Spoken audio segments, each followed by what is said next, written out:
Okay, so the first thing I'm going to do is say your last name wrong because I've been saying Feehan and Feehan and everything. Please provide me with the correct pronunciation. So it's Irish. The correct pronunciation is actually with the H silent. It's Feehan. But I'll tell you, about 100% of the time it's pronounced Feehan. Okay. Unless you go to Ireland and then everybody says Feehan. And actually, when some of my friends from Germany, they say Feehan as well. I don't know why that is, but they do.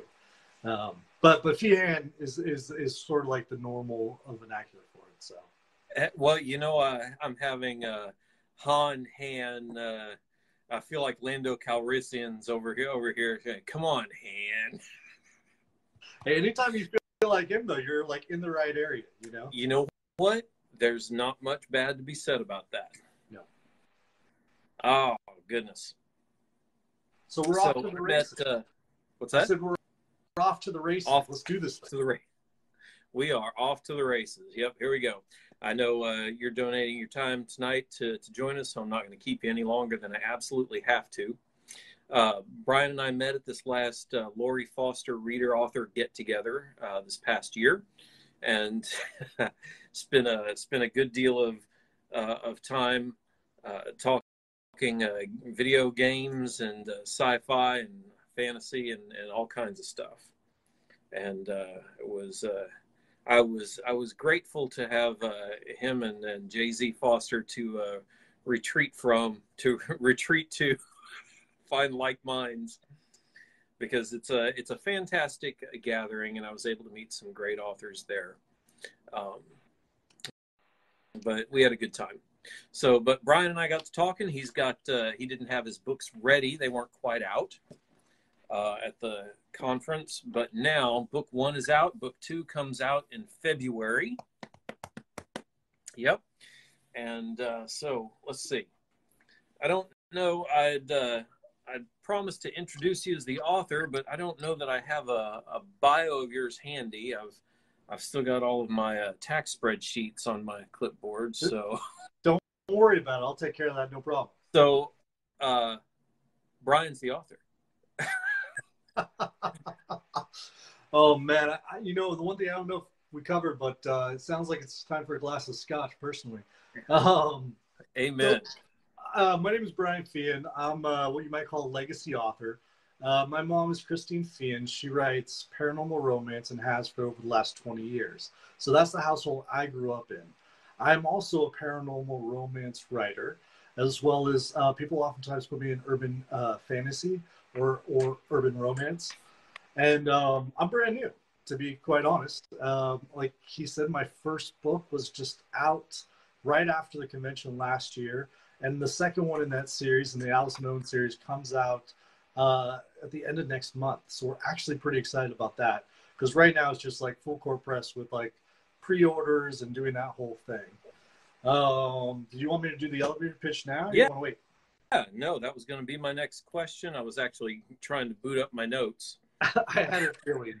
So yeah, I think the question I put you was, give me the elevator pitch. You have 30 seconds to get me to read both of these books. Go. All right, so actually I want to do something slightly special for you, and I thought it'd be kind of fun for me to use an excerpt of from my query letter that's how I landed my agent. And so how did I pitch it to them?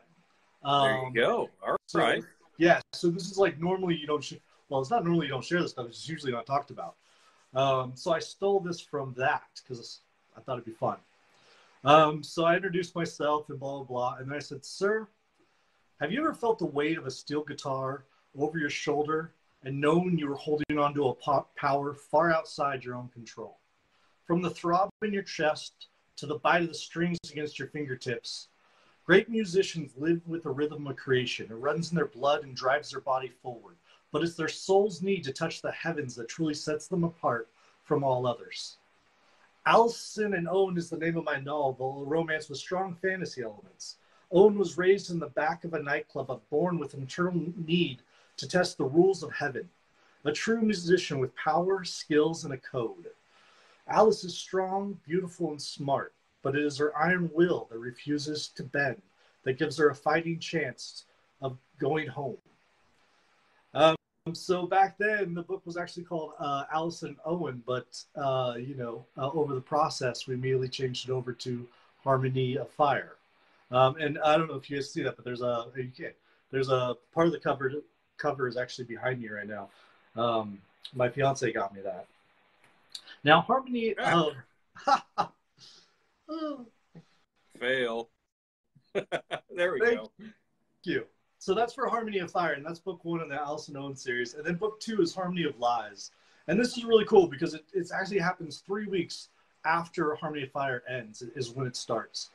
And I actually just grabbed a little piece from the interview I'm doing with, I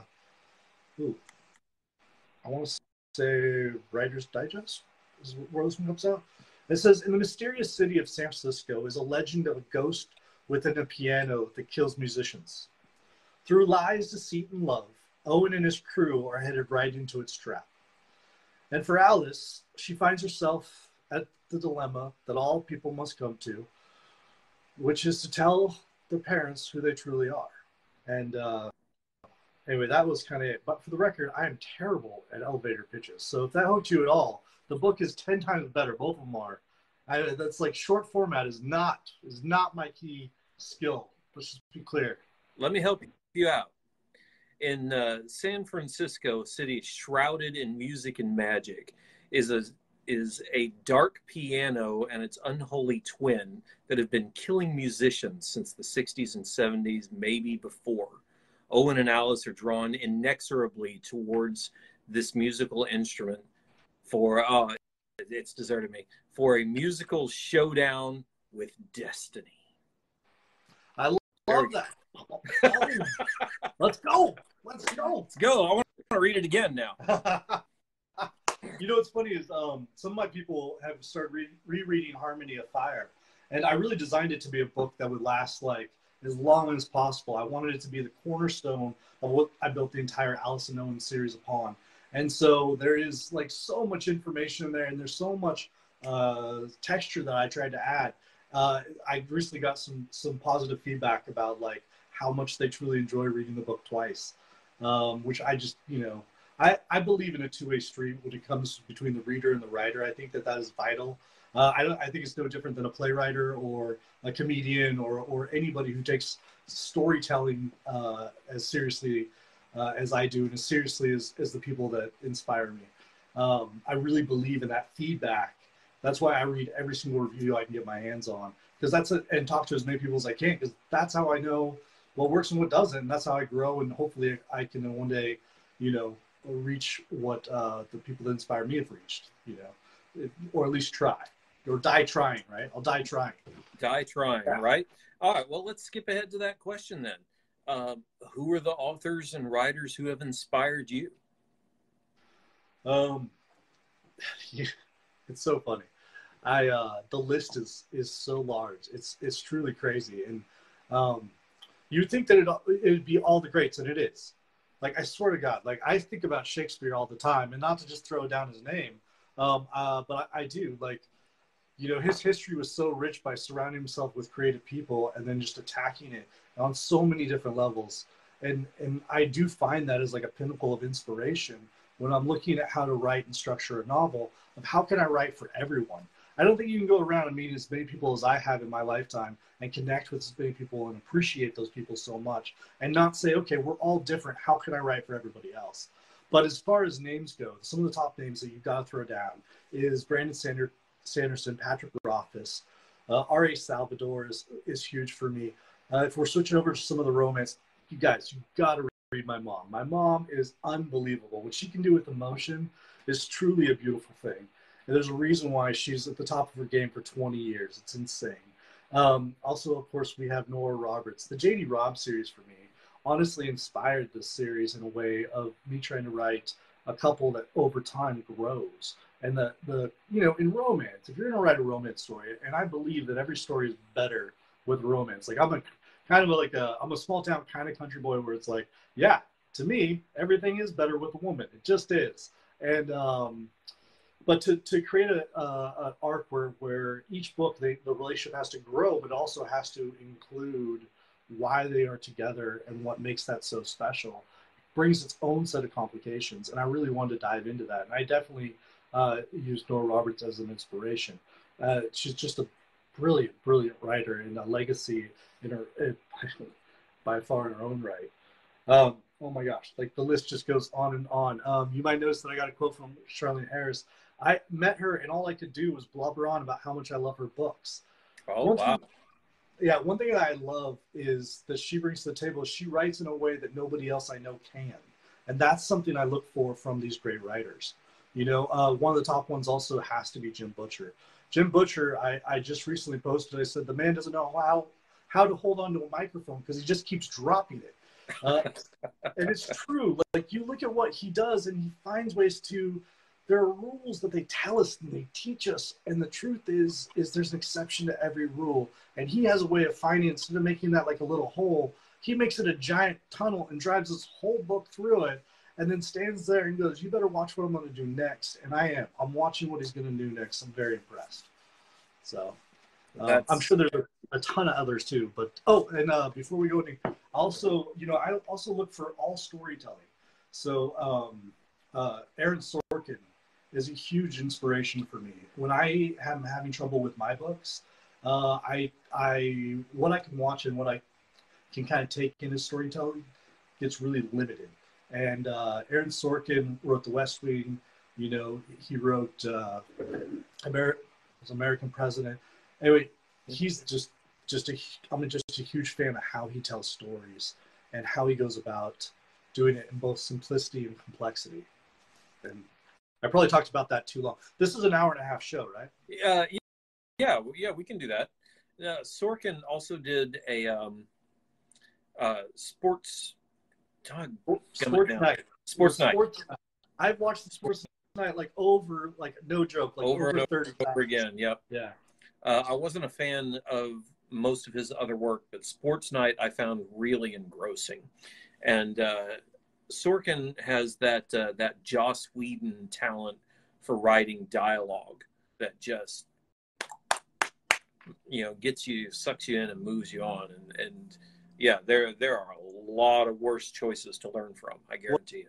One of my favorite shows of his, like of all time, I mean, I love so many of them, but one of my favorite one was only on for a short time, and it's called Studio 60 on the Sunset Strip. If you haven't seen Studio City on the Sunset Strip, you just like stop what you're doing and go do it now. Well, first read my book, buy my book, you know, pre-order my book and do all those important, you know, things that I need. Read Harmony of Fire, pre-order Harmony of Lies. Yeah. Anyway, but it's phenomenal. And the stories that go along with that are pretty amazing and inspiring. Yeah, for me, Aaron Sorkin, the way he writes dialogue. And one of the things that I find really interesting is right now, you know, we are a society that likes to move and click. And that's for a lot of really good reasons. You know, we're being trained to do that. So that's what we enjoy, and that's great. But for me, to write the way I want to write, like, you have to believe in certain things and then write from those beliefs. Like, they have to believe something to you inside. And one of the things that I believe in is how important connections are. And connections come from dialogue. Like, I can't just sit next to you and then I'm connected to you. Like, they have to have dialogue. And sometimes dialogue can be difficult with people. And so, yes, Aaron Sorkin is one of those people that I look to learn how to write better dialogue. That, and obviously Nora Roberts. So let's talk about music. Music is a foundation element of both books. It's, you know, for the series as a whole. And I tell you what, reading these books, I go back. I have a couple of passages in Harmony of Fire bookmarked for the descriptions of the band playing on stage, for the way you write those musical portions. It's really compelling. It's very, very interesting, and it's very dynamic, and I'm very impressed with that. Thank you. Do you play an instrument? I knew you were going to ask me. I warned you. You could have told me not to ask. But I was like, well, if I talk fast enough, then no, you won't ask me this question. It'll be like, no. How do I say this? I wish I played an instrument.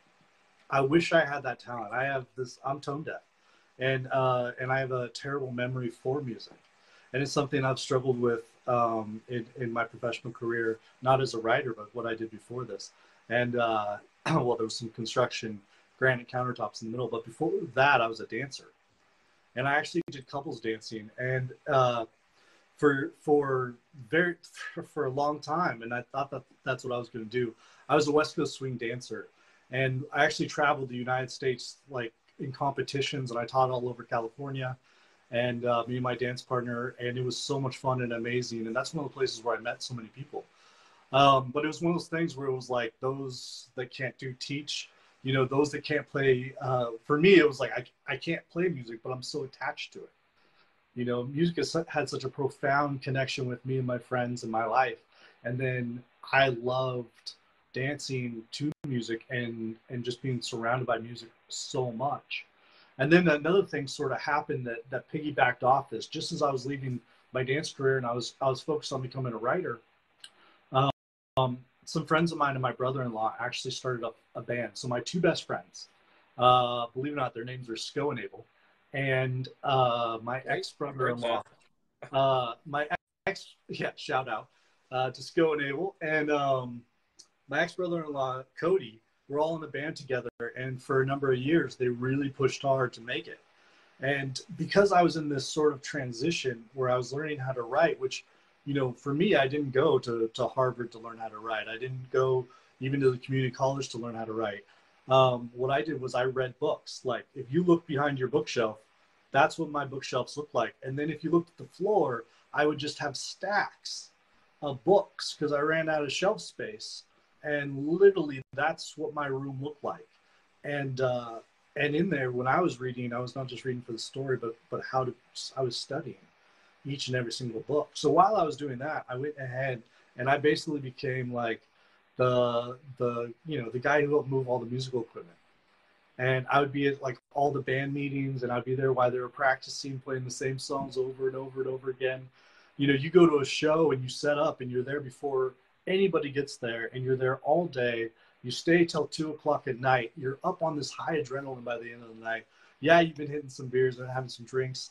And then you go back and everybody's too jazzed, and this meant too much to go to sleep. So, you know, you make some dinner, you go out by the fire pit and you all hang out and you talk and you have this connection with each other. And it was a truly beautiful thing to spend that kind of time with my best friends and their friends and all the people and that love music so much. So to answer your question, the simple answer is no, I don't play an instrument, but I do find myself deeply connected to music. And also when I was looking to write something, you know, for a man, men have been writing romance for a very long time, but I wanted to try to, like, in this day and age, like, it's extremely difficult. They would have to write under women's names. Back in the day, they'd have to, you know, have their wife involved. I really wanted to be part of the romance community. I also wanted for them to be more men in romance. And I also wanted to aspire to be like Aaron Sorkin and just to be like Nora Roberts and to be like Jim Butcher. And so when I went looking and searching for that, I looked inside and I also looked at what really connects us. And so that's, hopefully you can feel all that when you're reading the musical parts of Harmony of Fire and Otherwise. That was the long version, huh? See? Short version doesn't work. That's fine. That's fine. I love the way you write music, and the fact that it comes from a music appreciation standpoint rather than a creation standpoint is probably to your benefit. It's certainly to my benefit, because you can focus in on those pieces that you connect with as a listener. And for the vast majority of us, who have 2 10 ears, the pieces that you connect with are going to be the pieces that we connect with. I can't read either one of these books without hearing Jethro Tull playing in the background, or Led Zeppelin, or pick your favorite band from the 70s for Harmony of Fire. And then while I was reading Harmony of Lies, he sent me an advance copy, by the way. It's not out yet, and my review will get posted up just as soon as I get 2 minutes in a row to get that. And thank you very much. Thank you. But as I'm reading Harmony of Lies, I'm waffling between Guns N' Roses and I was trying to look up the name of the band, but the theme song, the theme music from Angel. Another Joss Whedon connection there.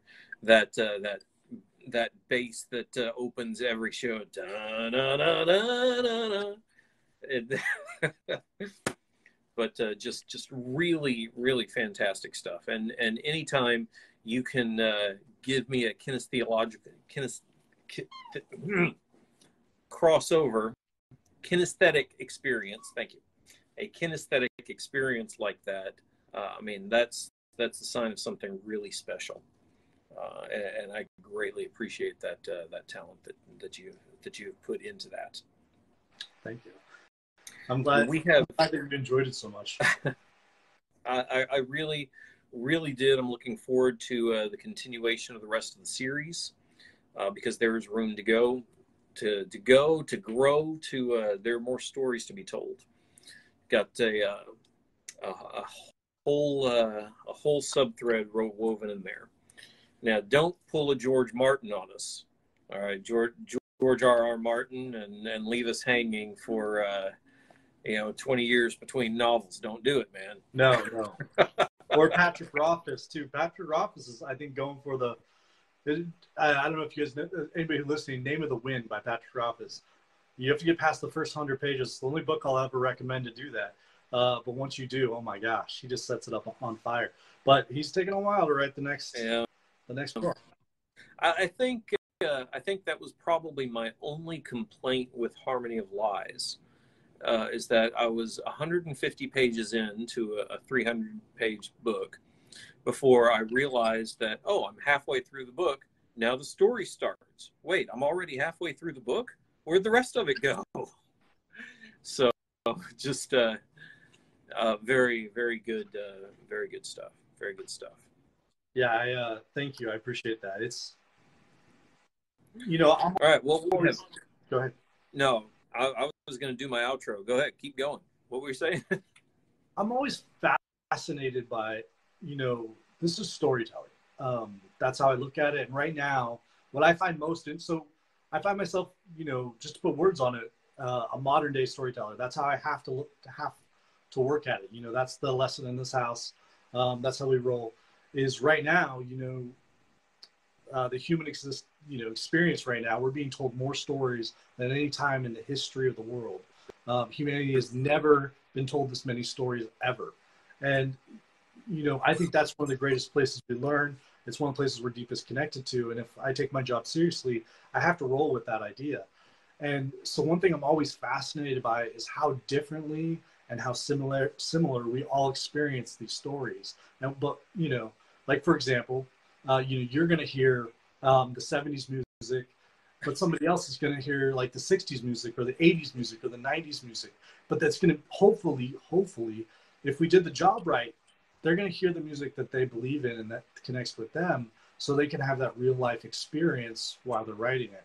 And again, this is why I love reviews, and this is why I'm so thankful that you review and that we're doing this kind of thing, is because it really does affect me and allows me an opportunity to understand the reader and the audience better.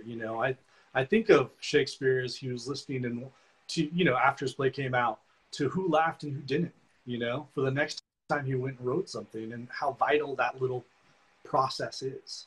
Well, I guarantee my perspective is going to be different probably than the majority of the people who will casually find your book. And I'm no good at responding to the chat. There are people making comments. I see a hello from Ohio. Hi.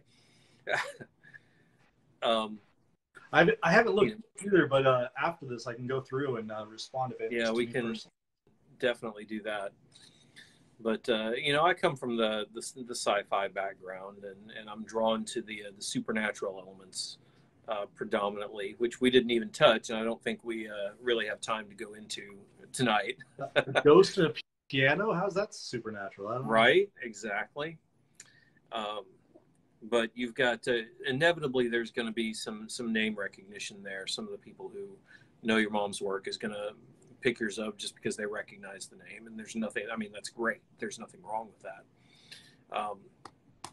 But you've got enough of that crossover there, enough of that romance genre that the person who comes looking for something, expecting something to be more like your mom's work, a little more like Christine's, is going to find enough of that there.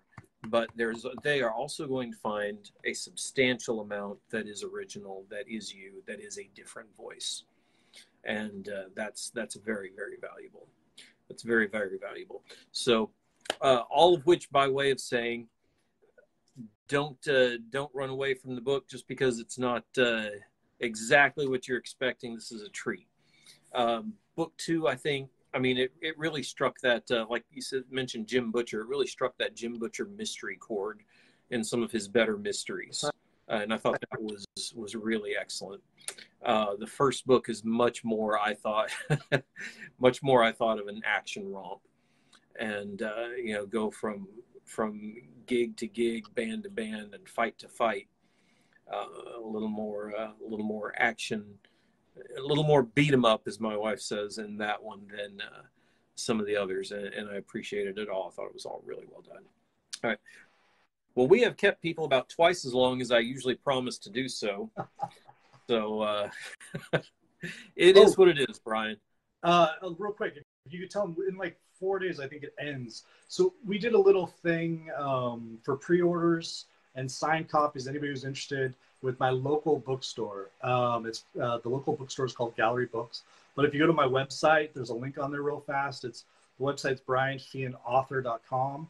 And if you feel like you want to pick up Harmony of Lies and a signed copy, that's a great place to do it because you're helping a small bookstore. I love that. And, happy to make it out to whoever wants to order from there. And, one of the reasons you talk about books coming out, I'll keep making this fast. I still have another job. I can't wait to be a full-time writer. And hopefully, the moment that happens, I'll be able to write faster. But until then, I'm a dad and doing everything I can to do it when I can. Well, doesn't everybody have 3 jobs these days? I mean, come on. At least. At least. That's why you got to go home and read a good book. That's right. There you go. And you're going to drop that link to the bookstore, to your website, into the show notes into the comments. Yeah. Excellent. Yeah. All right. Well, I appreciate everybody who showed up. Go pre-order on your favorite ebook or retailer or wherever you get it, or get them directly from Brian's friendly local bookstore. If you're gonna mail order it anyway. Yeah. And I thank everybody for coming up, showing up in the Starman Saga fan. Of course, this is brought to you. I'm here because of the Starman books, which is not necessarily romance or supernatural or anything that crosses over with what you write, but I like them. So there's passion, which is why I'm out promoting them. So thank you for checking out those at starmansaga.com. And, of course, I'm sure we can find you at brianfeehan.com at the very least. brianfeehanauthor.com. There's a playwright at New York who stole my because he's older than me. That's the only reason why he got the bastard. What do people think they can just use their own names? Something wrong with that. I mean, Winston, thank you so much. I really appreciate this. And real quick, though, last question. You bet. Did you, without spoilers, did you enjoy the ending of Harmony of Lies? I did. I did enjoy the ending of Harmony of Lies quite a bit. Ooh. Without spoilers? Oh. Quick, turn it on. You're only saying that because nobody's read the book yet. Nobody's read the book. It comes out in February 21st. Without spoilers, I can say that I was very pleased with the progression, the build up, and the final execution. And it piqued my interest in a number of points that I expect you to deliver on in your next one. You got it. Absolutely. Without really disappointing me at all, really, except for the fact that I couldn't hit play on the corner of the book and have it play music while I'm reading. That not yet. Although, no, I'll bet I could do that with my iPad. I'll figure it out. I'll figure out a way to make it play Jethro Tull while I'm reading Brian Feehan. I need to make it do that. Or if you do end up posting a review, just put that in the background of the review. There we go. Yeah. No copyright issues at all, right? No, they're not going to go after you. Cool. Don't worry about it. They're going to take it as a compliment. Yeah. No, yes, I was very pleased with the build up and the progression, the way you laid down the mystery, and the way you executed it, and just really where everything went. I thought it was very nicely done. I'm really very nice. I'm glad you liked it. I did. Great deal. All right. Now we're 3 times as long as I've promised to keep everybody, but that's okay. They can tune off at any point, and our feelings aren't going to be hurt.